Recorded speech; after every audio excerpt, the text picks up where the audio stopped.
Hello everybody, this is Into the Breach. Let me reduce the music volume a bit, so this time you can hear me a bit better. Effects volume too. So this is the sequel to FTL, some of you may know, which was a 2012 game, which was actually a pausable real-time strategy where you control this cool spaceship and you have to go through multiple galaxies to save the Federation. So this is the sequel to it, and it's quite different actually. While FTL was an RTS, this is actually a turn-based strategy. So I like to call this game tactical chess. It's no XCOM, it doesn't have RNG in it. So if anyone's heard of Invisible Inc., the one made by Clay Entertainment, it's more similar to that. So I'm gonna show you some of the things that I've already played with. So basically this is your squad, this is the breach. Well, this is technically a spaceship above Earth. You're basically trying to stop weird alien-like creatures from destroying Earth. But you have to go back in time to reset because they're really hard to defeat. Aliens are easy. Yeah. And this, considering that this is a Earth that's already been destroyed by like environmental hazards and all other stuff. At first you only start with this Ralph Carlson as a time traveler. So basically when you finish a game, you get to choose a time traveler to come back, and she or he is fully leveled up. So he helps you with your next timeline. Or sometimes you'll have to abandon the timeline and they keep their experience. I'm currently using this girl, Bethany Jones, because she starts with a shield, and shields are pretty good because they negate damage and prevent status effects. You start with the Rift Walkers when you first get the game, but you get more squads and specialized mechs by earning achievements. So as you can see here, I've played around with a lot of them. Right now my favorite is probably the Frozen Titans, because you know they freeze. The only problem is that they freeze themselves. So like this artillery unit, I'm gonna show you to demonstrate. But usually this ice mech would freeze himself when he's shooting an opponent, to freeze both of them. So it's kind of like restricting one tile. You'll see later that the map isn't that big, so one tile lockdown is actually kind of a big deal. But because I'm using Bethany Jones here, her shield actually prevents the artillery mech, the ice mech, from freezing itself. Let me jump in and show you. This is normal difficulty by the way, so expect me to make some mistakes, because even normal is pretty hard. And I saved the world once. Yeah, I already saved her once with this squad, so yeah, I'll just hope that she does the stuff. Mobility is something that's I feel is really underrated for most games, but in this game mobility means everything. It means that you can prevent damage, it means that you can get to places, and positioning, it's all about positioning. That's why I compare it to chess. Whereas XCOM is all about your equipment and pre-game preparations, this is more about you being able to stop what's going on. So let me try a kind of easy mission. So these are your opponents. You'll see that every attack in this game is telegraphed. So basically, there's nothing that's not told to you in this game. So every mistake that you make, it's your fault. I'ma just position my guys to protect these buildings. These buildings are your power grid, which I'll explain later. See, your power grid up here. That basically means that every building destroyed means both civilians die and your power grid decreases. If this power grid goes to 0, whoop, your timeline is screwed. Yeah, this timeline was basically screwed. So you see here, this guy is threatening to destroy a few thousands of people in this one tile of block, game-wise, thematically. But of course, as dignified human beings and the protectors of multiple timelines, I'm not gonna allow that to happen. You can see here that I can basically how the new enemies come in the next turn is that they come out from the ground, and sometimes you can push an enemy over the top of the emerging where the enemies emerge, and they'll get exactly 1 point of damage. So unfortunately I can't push this guy here. You'll see that this guy shoots both sides, but he also pushes the end. Anything he shoots once, one backwards. Right now I want to restrict as much damage as possible, so I'm just gonna freeze this guy. And you see, because Bethany has a shield, she doesn't get affected by her own ice thing. So basically she's a free use, which is pretty cool. I found that synergy really good.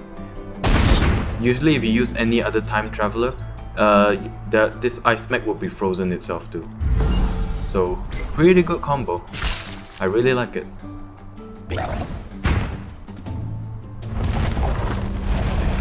Oh, this jellyfish dude, he buffs everyone else but he doesn't have an attack himself. So right now I see that there are lots of enemies in the vicinity of this dam, and in this game it's not about brute forcing your way through. Usually you can't brute force your way through, so you have to make use of like the pushing opponents to attack their own allies, because you see their telegraph. So if I push this guy here, he'll attack this tile. So if there's a guy here, he'll get damaged by his own allies. Damage basically. And so my goal is to slowly pepper this wall down. Unfortunately, I've lacked the damage to destroy it in one go. And you can see here that if I push this, I set this tile on fire, but I also damage my own mech because I'm sending this creature colliding into my guy with a shield. So yeah, it's really about the tactics. So once you attack, you can't undo moves, but I usually just do a move to see what I can do to make sure I make the right steps. Because even though this is the first mission, it's really easy to mess up. You'll see here that the Spartan shield doesn't push back, but it actually turns the attack the other way around. So if there was another guy here and it didn't kill him, his attack pattern would be reversed. I hope you understand that. Maybe I should just hover over this to show you. There you go. Of course, I'm gonna, even though this building has a shield on it, I'm trying my best to prevent anything from happening. So if I can see movement, they don't count as dead. When things get frozen, they basically resist any amount of damage, regardless if it's like 10,000 or 9, and they break out the ice. So the ice basically acts as a stasis lock. If anyone's played StarCraft, you know what stasis means. Or any game really, a lot of games have stasis in them. Slowly plowing through the dam. Explode. So far we're doing pretty good. So far the only damage I've sustained is a few points of damage and my mechs. So here, this is great. This is great, I hope. No, it's not that great actually, never mind. Since these two are ground creatures, they don't fly, I can actually drown them. I can also drown this guy, so he'll count as dead too. So you can see that I killed him. To open up the way, I can the water comes in. There you go. Natural barrier.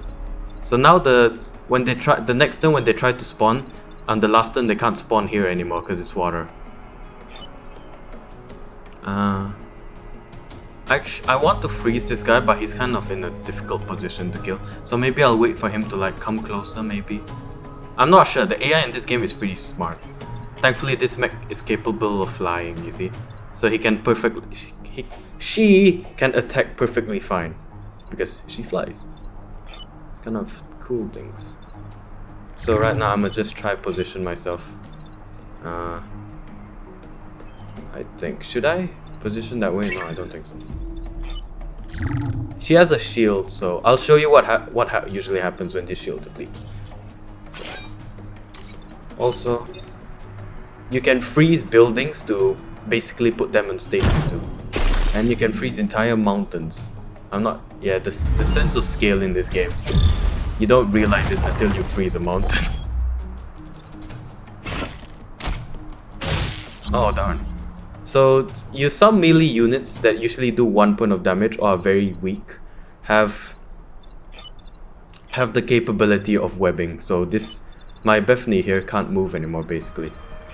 It's kind of annoying. So you'll see here that I'm gonna use one of my special tactics to try and actually never mind, I can't use. Wait, let me try. If I kill this dude, this guy would have 1 HP remaining. If I go here, oh, This might be a problem. Wait. Okay, let me retry that. There you go. Okay. This is so you see how my this double tank, I don't know who designed this thing, but he's sometimes really good and he's sometimes really bad because obviously he can shoot his own buildings. There's friendly fire in this game. Push this guy here.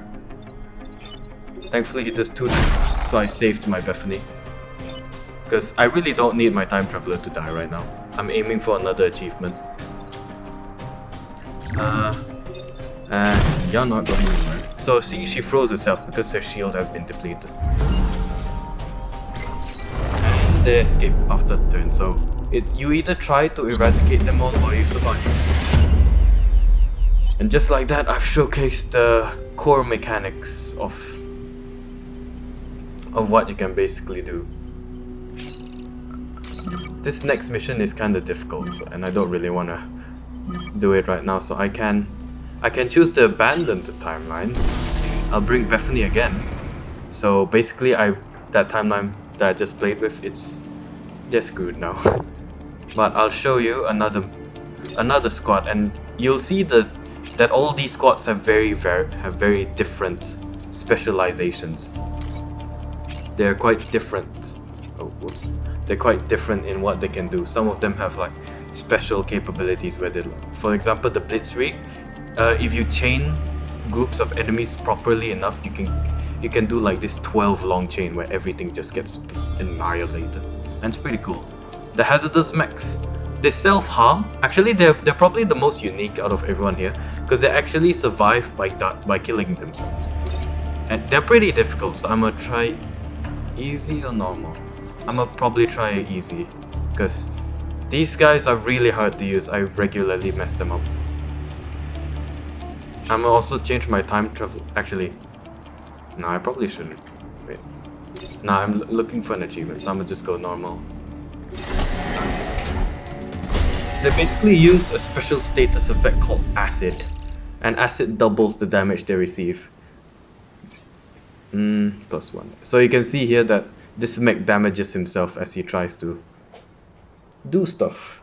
Thankfully, when you damage yourself, the best option is always to upgrade yourself. So basically these are reactor cores. You get these sometimes when a time pot lands on the ground, and this is reputation you earn from doing missions, which you can use after you complete an island to, you know, save up for stuff, buy new gear and all that. It's kind of like FTL but the shops are more consistent basically. Let us do this defend the tanks here because there's a good reputation layout here. You can see here that it's gonna be quite difficult actually.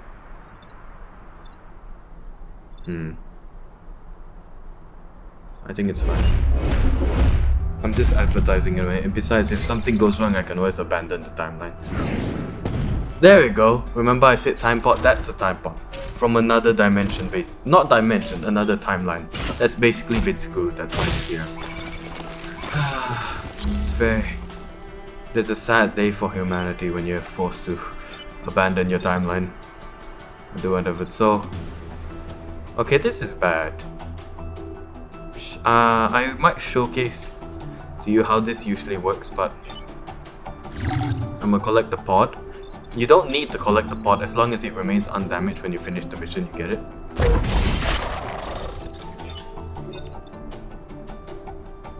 As he does self-harm, he pushes himself back one. There you go. There you go, see? Basically how these mechs survive is that they inflict self-harm when they try to attack, but when an enemy dies, they heal back up. They're basically like the Grim Reaper of mechs, but they kind of kill themselves while reaping. You get my point. You'll see that this is a forest. If forest receives direct attack, it catches on fire, and basically fire is like a DOT effect, damage over time effect.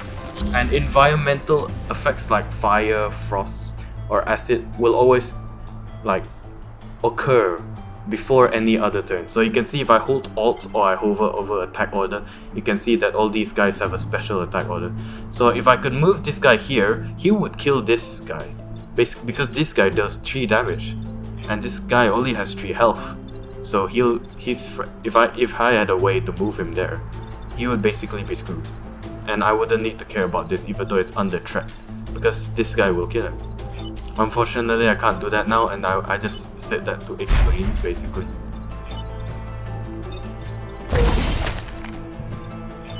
I might cause a bit of self-harm right now, but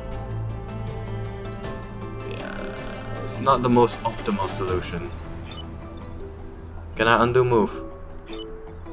Sure.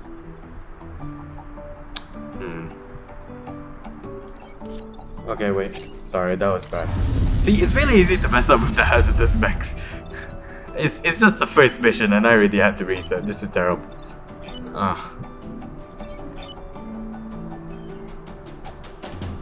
Okay, I've got an idea.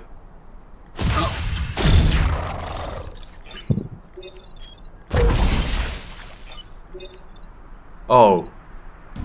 I don't want to damage my tank. Okay. The acid will stay on him anyway, so I'm basically preparing for the future. Ouch. It's okay. I heal over the dead corpses of my enemies. Oh. So this is a different kind of Scion. This passive guy. This guy heals people. Oh, finally I can get my tanks up and running. There we go. 2 and 3, huh? Let's see. Is this guy attacking? Who is he? Oh, he's attacking that. So if I push, you'll see that if I push him here, and the second turn he'll push this so he'll damage his own buddy. And is he shooting anywhere? Oh, he's shooting forward! Oh, that's awesome! That's great! That's great for me. There we go, I'm gonna do that. Kind of in a pickle right now. Kind of. I can technically shoot a bombardment strike like right now, and it would cost pretty decent damage, I think. Yeah, it would. Wouldn't it? Wait. If I kill him, I could move here, jump here, move this guy here, and while I'll still take 1 point of damage, he blocks the other guy from spawning. So fast tactical speaking Brian here. There go heals. So you can see that if I accidentally push myself all the way back here, I would damage my own city. And you obviously don't want that to happen, do you? No, you don't. You never don't. So you can see that I'm... Okay, so now my own mech is applied with acid. That's not great of a thing, but... Victory in 1 turn and he heals again. And there you go, that's the fire acid. Since the guy died there, his corpse left acid there, so I basically made the second spawning point. Same thing. See, let's see. Oh! No. No, I'd rather make you catch on fire than do whatever shit that you want right now. Done. Attack your own friend, please. Yep. Oh, that's bad. I'm gonna cause collateral damage if I do that. And unfortunately, collateral damage is not... It's obviously not that great of a thing. No! Oh gosh, what have I done? I'm an idiot. Oh no!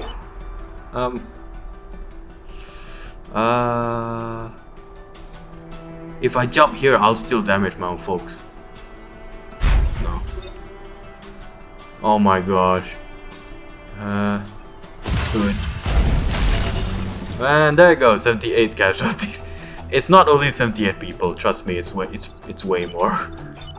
I mean, I believe it's way more. Well, I won anyways, but of course my power grid is down.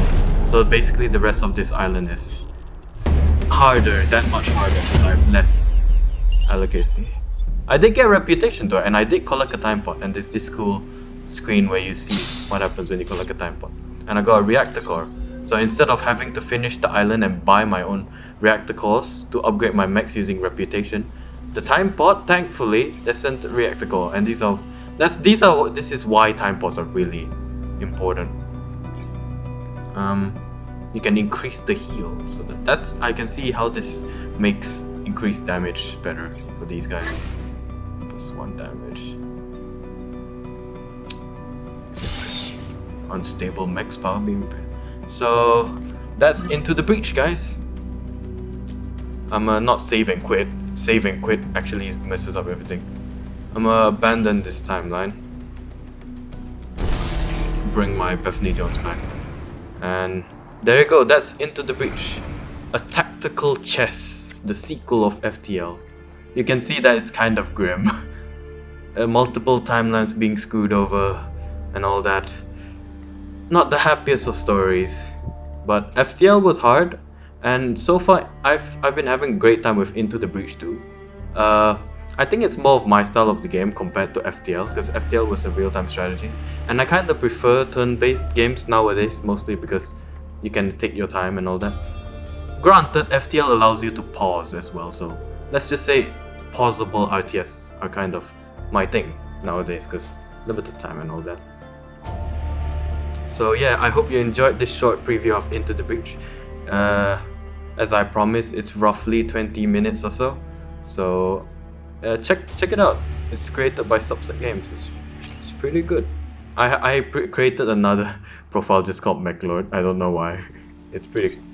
It's like a noob profile. I didn't play much with it. Trinity is my main.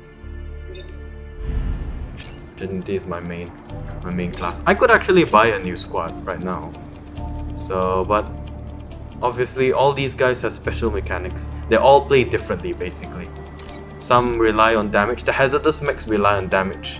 The Blitzkrieg rely on chaining enemies. The rusting hulks rely on using smoke, which, mind you, prevents enemies from attacking. The Rearforkers are your kind of go-to. They deal standard damage, 1 point of damage, and they also push guys back. The Zenith Guard, this is my worst squadron, because this laser mech is just so prone to destroying your own building. It's basically like a laser that just shoots straight, and it deals very, very good damage, mind you, but it's very self-harming. And the Frozen Titans, of course, freezes folks. I really like this because it's kind of like a cross between the Rusting Hulks and the Hazardous Mechs. And they've also got very decent, of course, they've got very decent HP, especially this Aegis mech. They're like a cross between the Rusting Hulks, the Hazardous mech, and maybe the Steel Judoka too, because the Steel Judoka is, I can actually buy it. Should I buy it? What does it show you? Oh, they look cool. So basically the Steel Judoka, from what the description says, is that they manipulate the Vect to attack each other. So I guess they're mostly pushing abilities. They don't deal that much damage. I'm not sure if they're good or not, because in this game you only have very limited amount of spaces to use. So the Steel Judoka might not be as good, maybe. But we never know, and I haven't tried it yet. So the last I have is the Flame Behemoths. I've got quite a lot of achievements so far. Yeah, the achievement is how you earn coins and all that. I can show you my statistics so far, how things been going. See? It's normal. I have yet to win on hard. Hard is just really, really difficult. I'm not kidding. So you can see I've played quite a bit.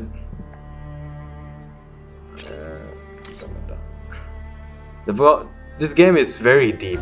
For a game that's technically kind of simple, this game is really deep, and I really enjoy this simple but very deep mechanic focused games.